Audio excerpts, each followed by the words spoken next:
జై శ్రీరామ్.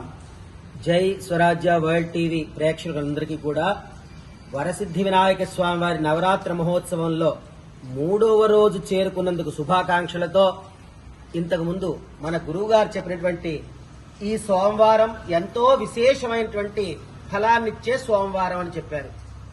అందులో ఇంకొకటి ముఖ్యమైన విషయం ఉంది. ఏమిటంటే ఇవాళ షష్ఠీ సోమవారం. సుబ్రహ్మణ్యానుగ్రహానికి కూడా విశేషమైనటువంటి ఫలాన్నిచ్చేది, పరమేశ్వర అనుగ్రహానికి మరియు ఈ యొక్క వరసిద్ధి వినాయక స్వామి నవరాత్ర మహోత్సవంలో తృతీయమైనటువంటి దివసం. ఈ రోజు 3వ రోజు. త్రికరణ శుద్ధిగా ఈ రోజు స్వామిని ఆరాధిస్తే సుబ్రహ్మణ్యానుగ్రహం, పరమేశ్వరానుగ్రహం, తద్వారా శ్రీమన్నారాయణ అనుగ్రహాన్ని పొందవచ్చు. సమస్త పరివారాయ సర్వదివ్య మంగళ విగ్రహాయ శ్రీమతే నారాయణాయ నమః అని చెప్పినట్టుగా సమస్త దేవతల యొక్క అనుగ్రహాన్ని పొందడానికి సులభమైనటువంటి రోజు. ఆ స్వామియే మన చేత ఈ యొక్క వ్రతాన్ని, పూజని, నవరాత్ర మహోత్సవాన్ని చేయిస్తాట ఆ స్వామి. ఏ విధంగా అయ్యా అంటే మనొక్కళ్ళం చేస్తే సరిపోతుందా అండి అంటే తప్పకుండా. తల్లి ఏ విధంగా అయితే రోజు ప్రసాదం అనేటువంటి వంటని చేసి భర్త, పిల్లలకి, వచ్చిన వారికి అందరికీ సమకూరుస్తుందో, అంటే వంట చేసేది ఒక్కళ్లే, కానీ ప్రసాదాన్ని భుజించేది ఇంటికి వచ్చిన చుట్టాలతో సహా అందరూ భుజిస్తాం అమ్మ చేసిన వంటని. అదేవిధంగా మనం ఎవరైతే పూజ చేస్తామో ఆ పూజా ఫలము ప్రపంచానికి అందుతుంది.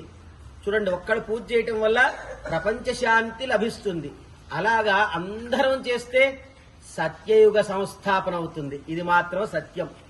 ఇది కలియుగం కదా. ఈ కలియుగాన్ని సత్యయుగం చేయాలంటే సమస్తమైనటువంటి ప్రజలు కూడా ఆ పరమాత్మని ఏదో రూపంలో పూజిస్తూ ఉండాలి.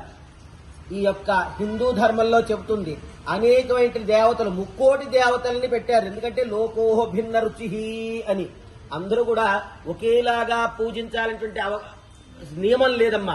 9 విధ భక్తుల్లో ఏ విధంగా అయినా సరే స్వామిని సేవించవచ్చు. శివుడా, విష్ణువా, ఈ బ్రహ్మయ, ఇంకోట అనేటువంటి ఏది భేదం లేకుండా ఆయా సందర్భములలో, ఆయా మాసములలో, ఆయా కాలములలో ఏ దేవతకి ప్రాశస్త్యమో ఆయా దేవతల్ని చక్కగా ఆరాధించుకుని తరించి మనమే కాకుండా ప్రపంచం అంతా కూడా శాంతి పొందేలా మనం చేయవచ్చు. అది ఒక్క హైందవ మార్గం ద్వారా మాత్రమే జరిగేటువంటి గొప్ప విషయం. మనం ఇచ్చినా ఇవ్వకపోయినా మన పరమాత్మ ప్రపంచానికి కాదు 14 భువనాలకి అధిపతి.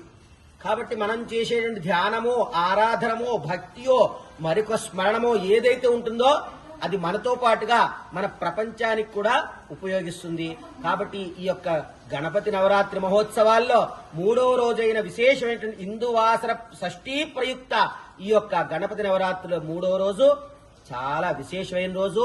ఈ రోజు సాయంత్రము దూర్వాయుగ్మ గణపతి అనేటువంటి ఆరాధనాన్ని చక్కగా భక్తులందరూ చేసుకుని ఈ యొక్క ఫలాన్ని ఇంతకు ముందు చెప్పినట్టుగా ప్రపంచ శాంతికి వినియోగిద్దాం.